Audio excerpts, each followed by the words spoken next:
Good evening. I'd like to call to order the December 13th meeting of the Board of Education. I feel like it's been quite a while since we've been together, so it's nice to see everyone again. We have 6 board members present. Moving on to item 2A, adoption of the agenda. I move to adopt the agenda as presented. Second. We have a motion and a second. Please cast your vote.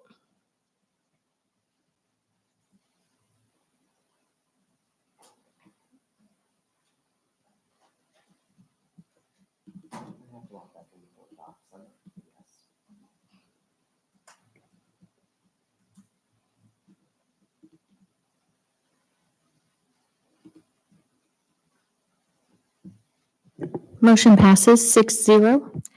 Thank you. Moving on to item 3A, public comments. Casey, do we have any public comments this evening? We do not. Thank you. And as a reminder, anyone wishing to provide public comments should complete the request to submit comments form available on our website, and the form should be submitted by 1 p.m. on Wednesdays, the day of the board meeting. Moving on to item 4A, executive session consultation with an attorney. I move to go into executive session for 20 minutes for the exception for matters which would be deemed privileged in the attorney-client relationship under the Kansas Open Meetings Act, and that we return to open session in this room at 6:51 p.m. Superintendent Dr. Allison Harder, Jared Giffen, and Attorney Tammy Samoji are invited to join the board for this session. No action is anticipated. Second. We have a motion and a second. Please cast your vote.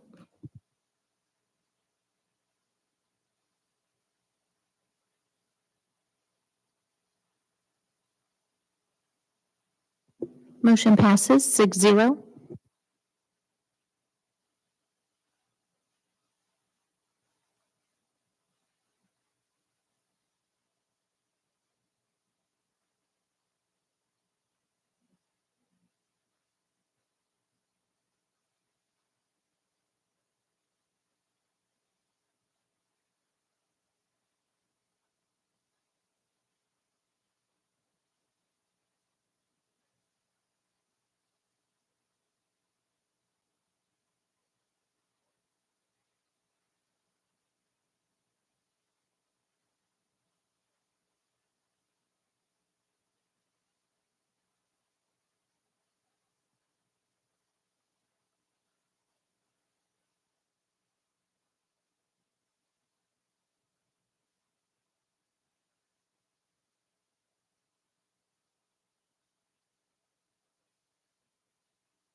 Do we have a motion to return to regular session?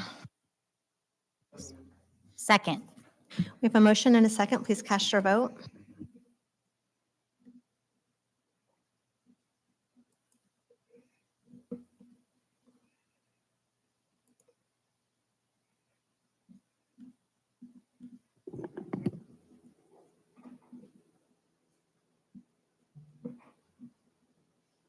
I think I got booted. I'll just hand vote. Motion passes 6-0. Thank you. Moving on to item 4C, executive session for superintendent evaluation.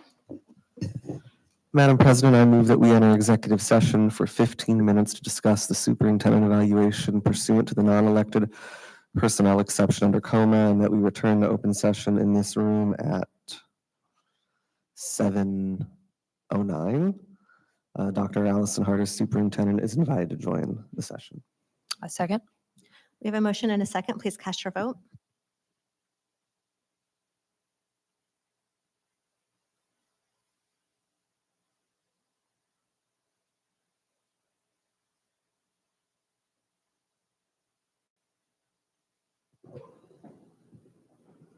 Motion passes 6-0.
Madam President, I move that we return to regular session. Second. We have a motion and a second. Please cast your vote.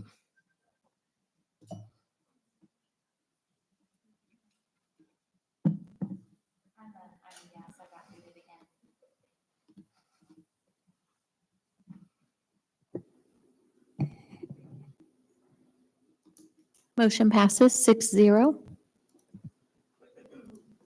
Thank you. Item 5, the consent agenda.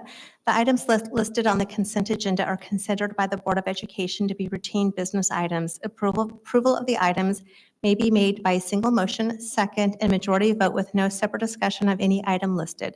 Should a member of the board desire to discuss any item at his or her request, it will be removed from the consent agenda and considered separately. What are the wishes of the board? I move to approve the consent agenda as submitted. Second. We have a motion and a second. Please cast your vote.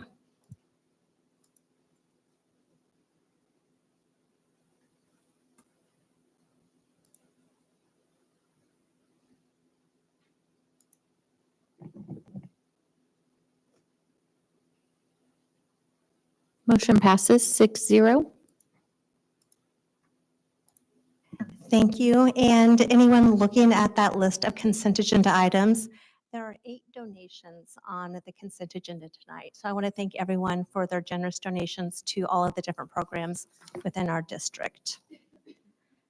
Item 7A, Emporia Middle School Enrollment Course Guide for 2024-2025.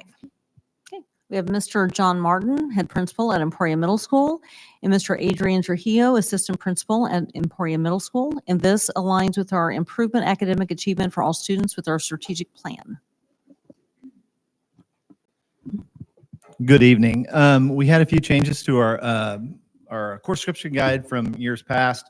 One of the things is the first item we're really looking to clean up anything that is mislabeled date-wise, any reference to trimester, any reference to block scheduling. So we wanted to make sure we got that all situated.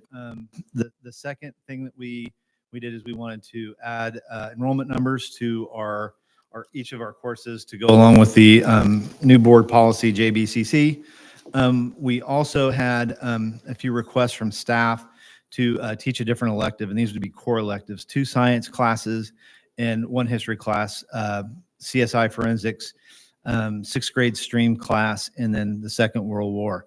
Offering those classes will depend upon enrollment. We have that same criteria that we have to get certain criteria for numbers of students and to build those schedules. We wanted to align our math, advanced math, to go along with our FastRidge placement to have similar percentages as our state assessment, kind of a cleanup of numbers when we got to application of that this year. We've also found that some of our elective requirements are moving quicker since they are doing it daily now. There's less time to review what we did when we saw each other 2 days ago. So their pace is moving much quicker than they wanted to. In an effort to give 6th graders more elective choices, they wanted to move that from a semester to a quarter. So each 6th graders would get the information. It'd be the same amount of information. It's just they're moving so much quicker. And then again, trying to delete anything that referenced block schedules, trimesters, and we cleaned up some grammar. I was a history teacher.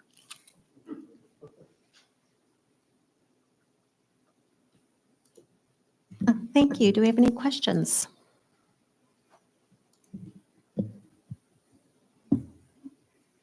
All right, thank you. Looks good. Thank you.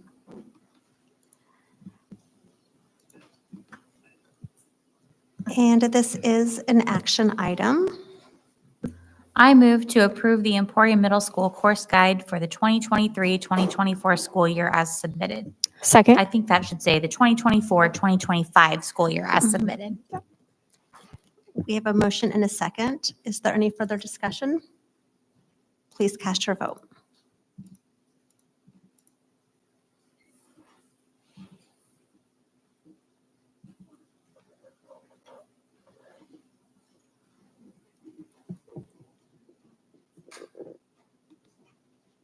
Motion passes 6-0. Thank you. Item 8A, construction update from Macau Gordon. Mr. Eric Wolsey is here from Account Gordon, and he has the next two items. Good evening. I actually had some updates that I just got to Casey, so thank you, Casey, for helping me out on our construction update here while you're in executive session. But really kind of updating the schedule, fine tuning it. You'll see the middle school is off there because we're 100% complete at the middle school. So I'll show you some additional photos of the middle school as we get into them. And then Timmerman and Riverside really wrapping some things up. I'll talk a little bit about them. And then William Allen White, I won't spend too much time on in this report because we're going to talk in depth about William Allen White in the next section. So like I said, Emporia Middle School, 100% complete. I really wanted to throw these photos up here just to kind of show the footprint. So the top three photos are really of the existing footprint of the middle school with some dirt work going on before any of the construction happened. And then those bottom two on the left and in the center is that new front footprint with the science room, the office addition, the new gymnasium. And then I wanted to add in just the junior Spartans, but I'll let Casey kind of scroll through these. These are just some other photos that I wanted to include in here just to highlight the spaces that we did at the middle school. So got some miscellaneous exterior spaces, interior, kind of that area F commons with the wall graphics leading you down to the concessions in the new gymnasium / storm shelter. And then the new gymnasium, new bleachers, and then just a quick photo of the new science lab with the adjustable tops that move up and down depending on how the students are feeling that day, whether they want to sit or stand. So, and then just some overall shots of the really new facade and that new footprint on the exterior that you can see here in these two. And just wanted to end it with the junior Spartan head on this last photo because I think those wall graphics really make that new entry pop. So any questions as it pertains to the middle school? I will never get tired of looking at photos of that new wing. It is just beautiful. Good. Glad you like it. It turned out very, very nice. I hope the community is very proud of it, and definitely gives Mr. Martin a lot more room up front than what he was used to. So next one, Village. Really, this is just a picture of the last air handling unit that we're going to replace over winter break. So we are scheduled to start that work actually on the 22nd of December. And our goal is to hopefully have that reinstalled up and running before kids come back. Worst case, we've got some plan Bs in place if we need to have some additional heat pumped in case we run into a potential issue there. And then after that, we'll be done. And then Riverside and Timmerman, 96% complete. Really, we just lack punch list, which we're going to do punch list with the district on Monday. And as soon as we have that list compiled, we'll start working on that. But still, plan is we'll turn over those new spaces over winter break as well. So those turned out really nice as well. Yeah. And then William Allen White, I won't spend a lot of time on, but are there any questions as it pertains to Village or Riverside and Timmerman? Art, did you have anything to add from last week's BFEC meeting? We're really happy with the work we're seeing and the meeting the schedules that we had. And I'm excited to, finish up those three projects, hopefully before the new year starts.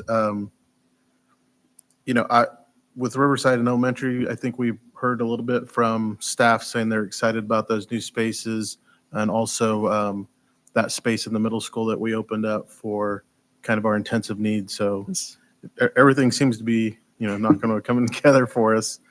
And then I think we spent a lot of our time. We did talk about William Allen White, which we'll cover next. Yeah. And I just want to give a big shout out to the district, everybody that we've had interactions with, the staff, the administration, the teachers.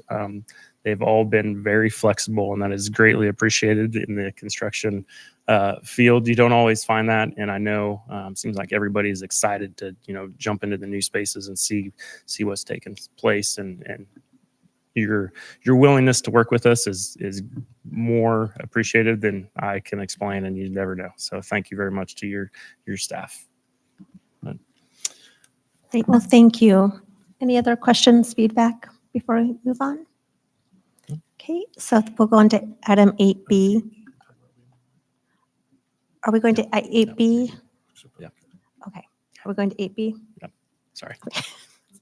So we'll go on to 8B, William Allen White Elementary Guaranteed Maximum Price. Okay, so William Allen White Guaranteed Maximum Price. So last week we presented to the Build for Future Executive Committee.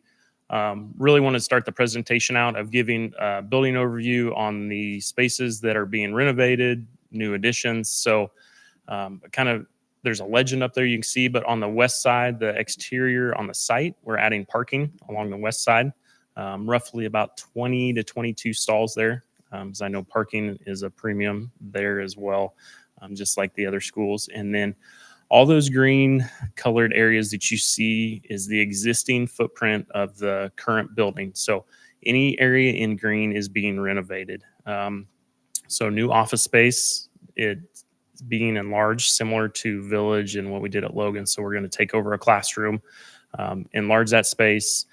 And then one of the current kindergarten rooms there in the lower left corner is going to become the new media center.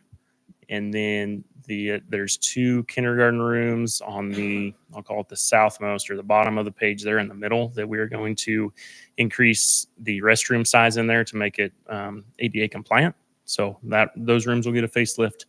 The 2 classrooms in the upper northwest side, if you think back, that was one big open classroom and there was a demising wall that was built in there, but there's only one HVAC unit that serves those 2 rooms. So depending on which side you're on, if you have the thermostat, that's good. If you don't, that's not great. So we're going to add new rooftop units to those 2 classrooms, rework some ductwork for those so they have proper ventilation.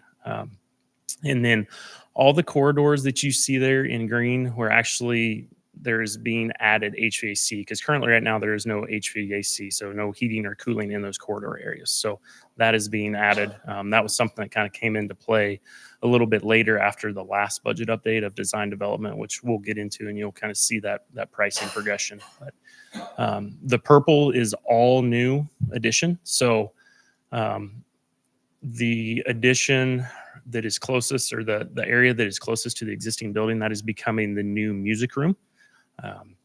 And then in between the music room, or right next to the music room, is the new kitchen. And then you have the new multi-purpose room, which will also serve as the high wind shelter.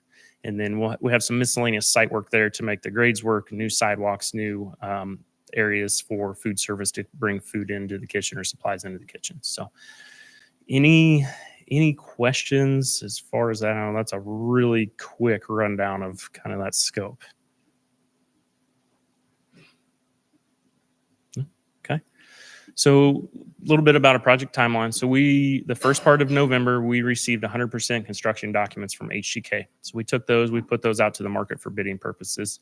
Bid day was November 21st. We received all those bids. And then last week we presented to the Build for Future Executive Committee.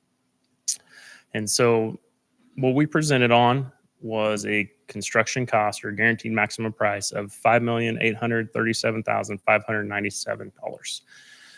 Other project costs included within the master budget and make up for design fees, your furnitures, fixtures, and equipment. So tables, chairs, desks, those things that we say, if you turn the building upside down, you shake it, those are the things that fall out, that they're not bolted to the walls or anything like that. Also takes into account construction materials and testing. It's a third party, just another set of eyes to verify rebar, steel, concrete, those sorts of things. Some IT equipment. So those are all comprised up of $949,443. Those are also some historical prices that we've been using from all the other schools. So we've been able to build that data and work with Mr. Beatles, for example, on the IT costs. And so we continue to carry that forward. So that puts the total project cost of $6,787,040. So the last budget update we did back towards the end of September, which would have been design development, you can see where we were just under $6,700,000, just under that. So that overage I kind of talked about, we added that HVAC at the corridors after the design development budget was done. You can see we're over that last budget by roughly $117,584. Now, the good news is the overall bond, with this overage included, you're still under budget at the overall bond by roughly $500,000. So still sitting in a really good spot. I've talked in the past about how Emporia is sitting in a really good position compared to some of these other schools that were trying to run a bond during the pandemic and with inflation. We look back to inflation really hit us hard towards the end of 2020, and then it didn't really let up until, I made some notes about mid of 2022. So what we've seen overall is prices continue to go up, but not as drastically as what we saw in that time period from end of 20 to mid 2022. So any questions as far as that cost goes? I don't know, Art, if you have anything you want to add that we talked about in last week's meeting. I was just thinking, the scope of what we were wanting to do when we initially started the bond, and we're still almost $7 million that we're spending on this project. So, one of the things the board wanted to do was equally touch our buildings across our district, so that was every building felt invested in the bond. Every part of our community and our families felt that we were equitably sharing this money and improving all of our buildings. And so when I see this, that's what I think about. I think that we're meeting our word, that we're trying to do this in a way that everybody's impacted, that's going to help all of our students, all of our staff, and our families. So with approval tonight, what this would allow us to do is start to release those those long lead time items, because we're still seeing that in the market. Some of those would include casework, millwork, miscellaneous mechanical equipment, electrical equipment. We would typically plan to start March, so take over some areas in spring break, and then really hit it hard summer of 2024, and then everything would be wrapped up, buttoned up, turned back over to the district August of 2025. So,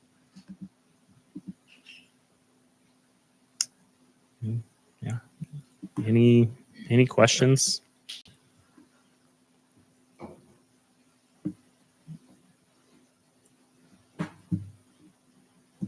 I don't have any. Sorry. I felt like somebody had to say something. It's hard to believe, right? This is the ninth project in the bond, and you think back when we came on board back in October of 2018, and I know the bond passed in November of 2019. All right, so it's the first project. I think we put a shovel in the ground in October of 2020. So it's wild to think about. And so this is an action item this evening. I move to accept the guaranteed maximum price for William Unlight Elementary School from the county board and construction for $5,837,597, and to allow the bill for the future executive committee to choose alternates and unit prices up to the maximum master budget value of $6,787,003. Second. We have a motion and a second. Is there any further discussion? Okay, please cast your vote.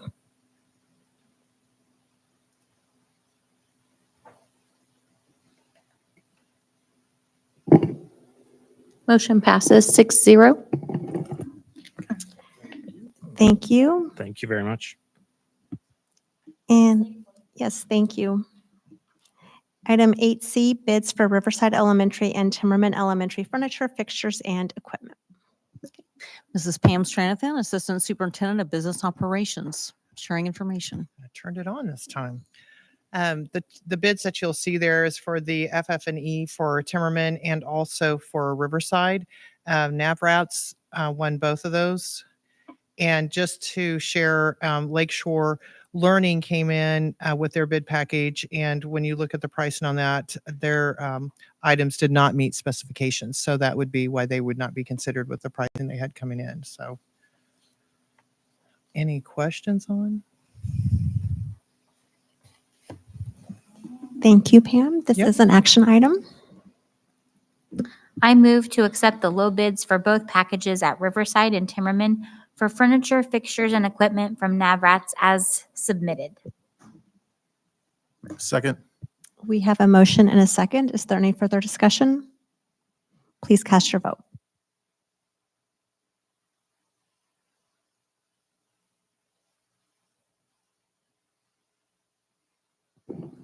Motion passes 6-0.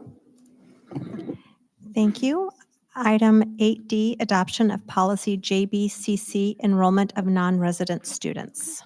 Mrs. Judy Stanley, Assistant Superintendent of Teaching, Learning, and Student Services, will share information about JBCC. Notice I have to bring the microphone down. Okay, so on November 8th, we had our public hearing for proposed policy JBCC regarding the enrollment of non-resident students. At that time, we heard questions from you, and the community also had the opportunity to ask questions. One of your questions had to do with the possibility of grandfathering our current out-of-district students. We did some research, and we are going to honor that. We will have them apply one last time. That's always been our practice, is to apply each year. But this will be their last time to apply. Once they're accepted, they will continue. So that's just a step that they'll take just to align with the policy, but they will be grandfathered in. And so this evening, we are just requesting your approval of the policy. Thank you, Judy. Do we have any questions? I'm just really glad we were able to make that happen. Mhm. So thanks for the efforts, everybody who worked on that. Agreed, thank you. I would move to approve new board policy JBCC as submitted. Second. We have a motion and a second. Please cast your vote.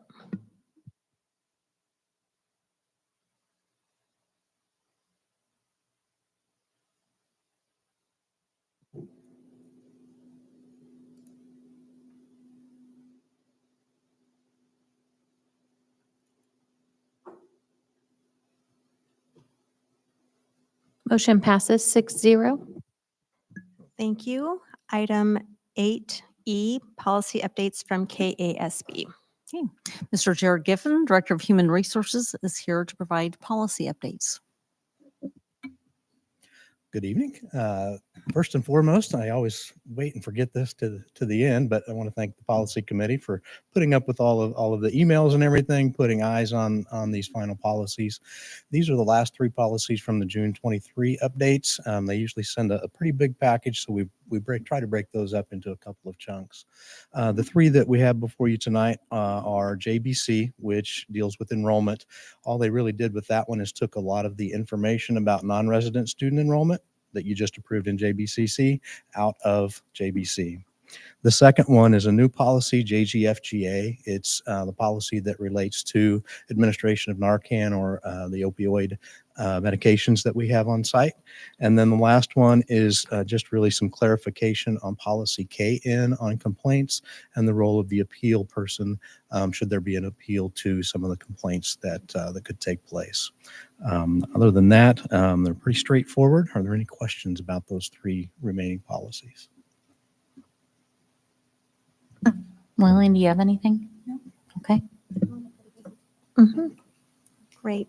Well, this is an action item. I move to retire current policies JBC and KN and adopt new policy JGFGA and updated policies JBC and KN as submitted. Second. We have a motion and a second. Is there any further discussion? Please cast your vote.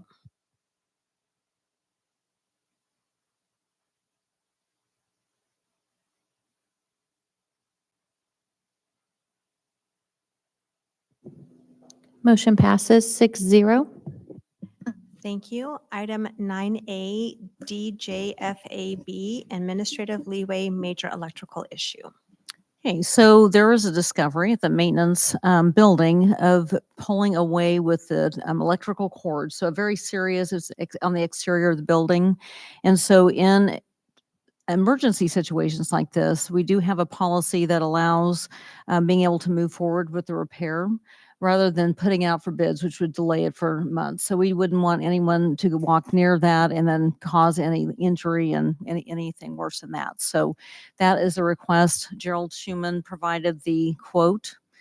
And Pam Stranathan is also here to answer questions if you have any.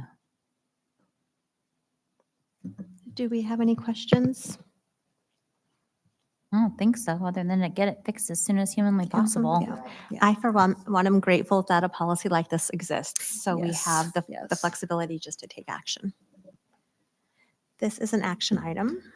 I move to approve the superintendent's use of board policy DJFAB, administrative leeway for emergency purchase of $35,663.58 by the Director of Maintenance and Grounds as submitted. I second. We have a motion and a second. Please cast your vote.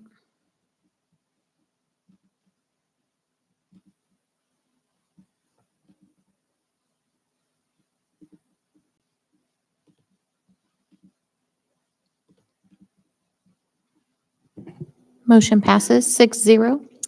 Thank you. Item 9B, year in review. Well, this is something we started last year. And so really looking back, and so this is my favorite presentation of the year. So being able to look back and look at the beginning of January all the way through now at our calendar year, all the things that we've accomplished as a district. So in the calendar year that we've had, it's been the first time that we've adopted math and English language arts resources aligned pre-K-12. So we've had resources previously, of course, for all of our different grade levels, and we've had them aligned to standards, but we found gaps. And so this is a way to address those gaps.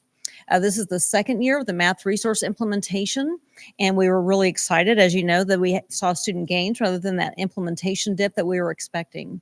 And this is our first year of the ELA resource implementation. I moved some things around, so you'll see that where I have the acronym on the third bullet was supposed to be the first bullet, but I moved things around a little bit.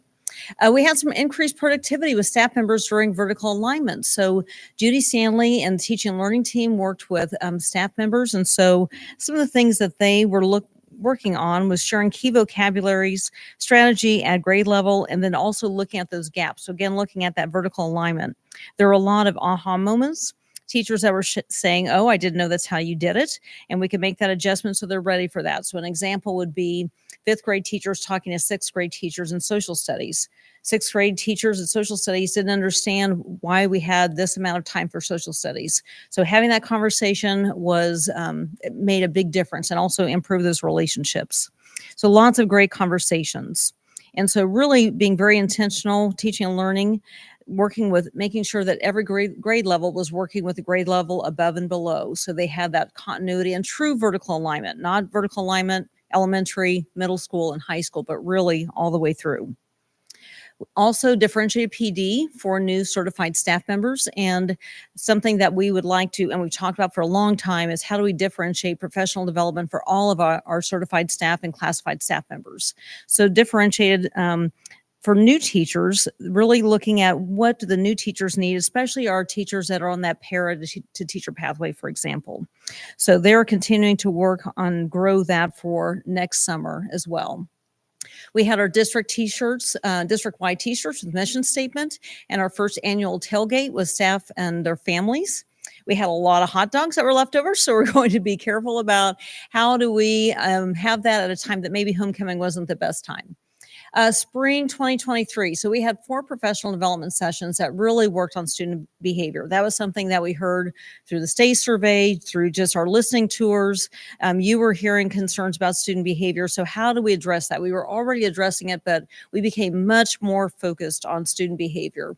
So we had 4 professional development sessions that worked with elementary principals, really pre-K through elementary, our student support specialists, and school psychologists.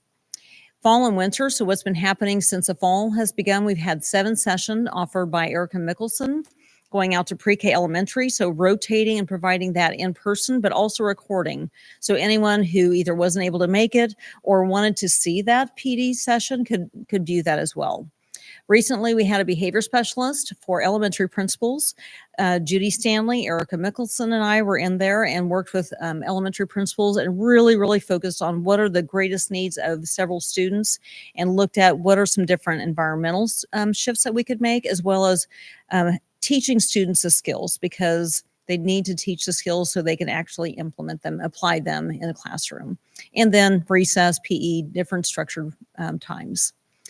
After following that, we were very intentional about having that day on that Friday. The following week, then we had one day of professional development on safe and civil schools on Tough Kid.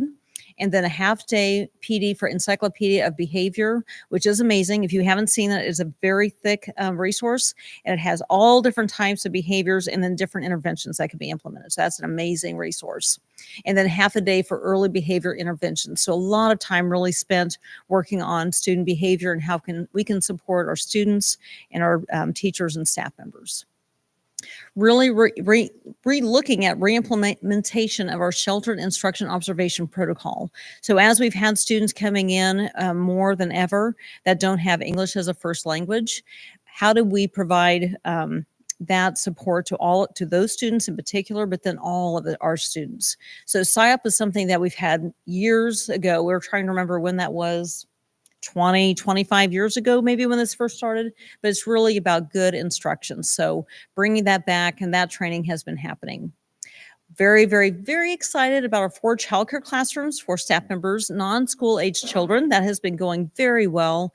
And staff members have been very welcoming to those staff members that have been in. So very excited that we've been able to offer. That's a retention and recruitment that not every school district can provide. Looking at capturing kids' hearts, that was something that was new for making sure that, again, pre-K through high school. High school, we've been trying to get in for many years, and pre-K was something that was new to even CKH. So having them come in for that first year for Jones and then Emporia High School. National Showcase School, so Village Elementary has had that several years for some time. So then they're also nominated again this year for National Showcase School and Jones Early Childhood Development Center. So first time ever, really, really, really excited about that. And I know that when Judy was walking around with the trainer and at the Emporia High School, she was very, very impressed with what was happening at Emporia High School.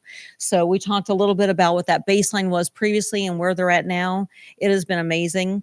I know that I've shared with you that at a listening tour at the middle school, that teachers were sharing that they had gotten affirmation letters from students that they had at the middle school from the high school. So every student in the high school wrote an affirmation letter to a teacher to say thank you. So that's pretty cool.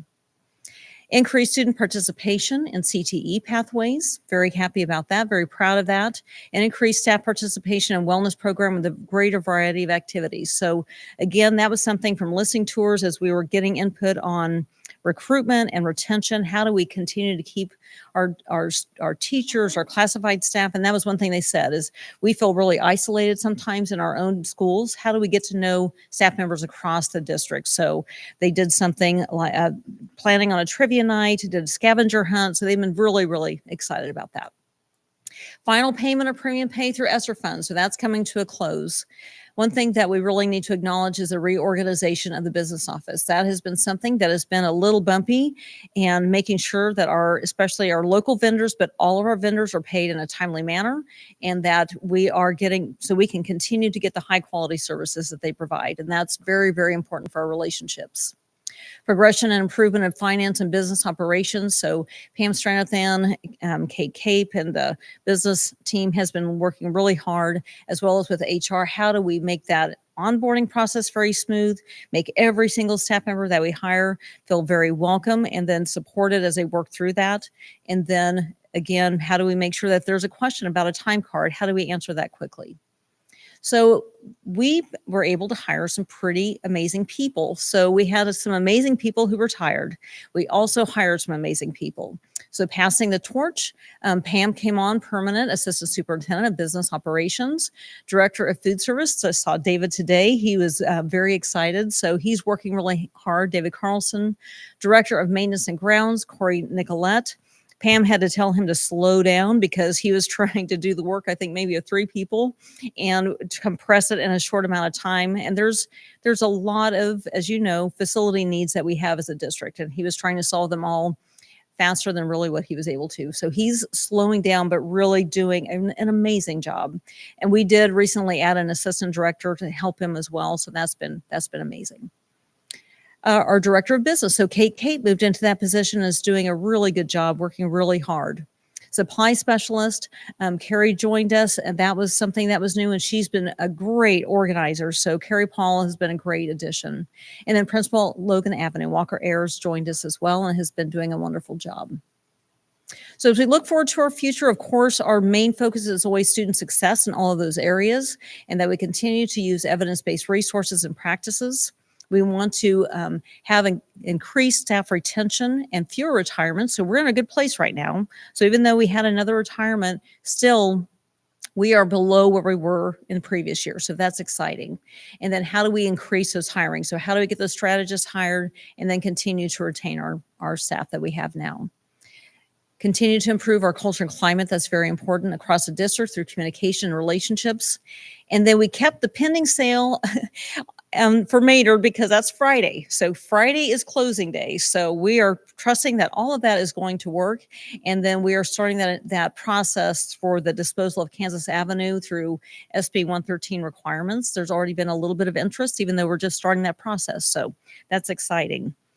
I really want to highlight that all of this is only because that we have great work with our district and building leadership, our teachers, certified staff, all of our staff, including transportation, maintenance, food service, technology, and business, as well as the steady support and vision of our Board of Education. We could not do that without you. And so you'll also see that we have by the numbers. One thing we've been working on has been our social media. How do we expand our presence out with our own local media, but then also broader. So by the numbers is something that is on our website, but then you have the hard copy to look at. So how do we really market our district as a whole, but then pre-K elementary and then our secondary. So we're really proud of the work, and it's just a collaborative work. So thank you very much for all of your support and vision. I feel like that deserves a round of applause. Yeah. Thank you, Dr. Harder, for that presentation. And, I want to thank everyone who is part of our community and our district for making these really great things happen. And I also want to thank you for your leadership, Dr. Harder, because we couldn't do it without you too.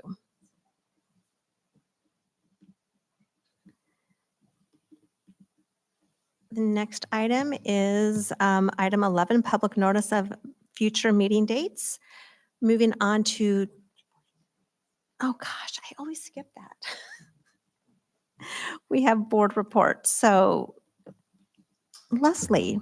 It feels like Monday was 2 weeks ago, but it was 2 days ago. We did have a Tech College Board meeting on Monday, and it was a record time. We made it through at 4:15 through our agenda because we were meeting with the foundation board. That was the first time we'd all met together. So that was a nice way to end the year. We talked about our strategic plan, our master plan, and really did some in-depth studies of our facilities and how poorly, the poor condition, we're used to that around here, they are. So it was just a good meeting. It was nice to meet with the foundation board. Did the technical college used to be the high school?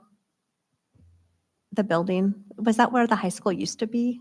Or has that always been the technical college? No, the high school used to be out at in the Lowther buildings. Okay. My dad went to the Lowther buildings, Okay. and then they moved out to the new high school. So the technical college has always been in that building? Yes. Okay, Yep. wow. Yep. That's a long time. Yep. Okay. Jeremy, Emporia Recreation Commission? Yes, first off, the city and the Emporia Recreation Commission are going to pass a memo of understanding to create a steering committee for when and if the community were to approve a sales tax increase that could fund the renovation of a new recreation center or the construction of a new center. One of those persons who will be on that committee will be appointed by the superintendent, and then I believe, if memory serves me, 2 of the rec commission members will serve on that committee as well. So I'm hopeful that, the pleasure of the rec commission, I'll be one of those members because I've been pretty involved in that process. But I'm pretty excited for that because we're really getting moving to a point where it looks like this is something that's going to, hopefully be able to pull together. In other good news, though, we have a room in the rec center now that has been completely refurbished and remodeled into a golf simulator. And it really is something like almost science fiction. You go in and you hit the golf ball at the wall, which is like soft, so it doesn't damage it. And there's a projector, and then the bottom of the floor will actually change and modify itself while you stand on it to kind of reflect the terrain of where the golf ball actually is, which is really cool. And so they gave me a coupon and we're like, hey, come and try the golf simulator. So at some point before the next board meeting, I'm going to go do that and hopefully not injure myself. And maybe I can give you all an update on it, but I would invite you to go check that out. And especially for your students and young people who have an interest in golf, it really is an amazing facility and it's pretty cool. But that's about what I got for the rec center. Thank you. And do you have anything on the insurance committee? I believe that we're meeting again soon to go over the brokers that did the bids. I want to say we had 4 brokers, was it? And we had some really good presentations. Leslie was there with us. It was really good. Pam really told them right up front, this is not sales, and you've got this much time. And 20 minutes and I mean, each. she was like, the hook across, like it was. They Yeah. did not go over. They were respectful of everyone's time. I do wish they'd sent us PDFs instead of wasting all that paper. But what are you gonna do? I know some people still really like to get paper packets, but it was really informative. The committee was engaged. I thought it was a really good meeting. Yeah, there was some really good presentations there and some folks who had connections to Emporia. And as Leslie said, it was a tight ship. They had 20 minutes each, and then Pam was like the hook in the Apollo Theater, just, pull them off stage. Yeah, Great. that was all. Thank you. And the last item is the KASB Annual Convention, which seems like a lifetime ago. And if my memory is correct, 6 of us attended, 6 board members, and Allison came and Casey was there as well. And I know that I attended some really great sessions, but I think for me, the highlight was watching Art being celebrated as he ended his term as the board president of KASB. And yes, let's clap for that. So thank you so much for representing our district so well and for your leadership. And now you will be the past president. So you will still continue your service to KASB. So thank you. Did anyone else want to report on their time at KASB? What sessions you've attended? I'm sure it's just front of mind right now. It was a really good conference. Great. Okay, so going on to future board meeting dates in 2024, we will be meeting on January 10th, January 24th, and February 14th at 6:30 p.m. And the last item is I will take a motion to adjourn. So moved. Second. We have a motion and a second. Please cast your vote.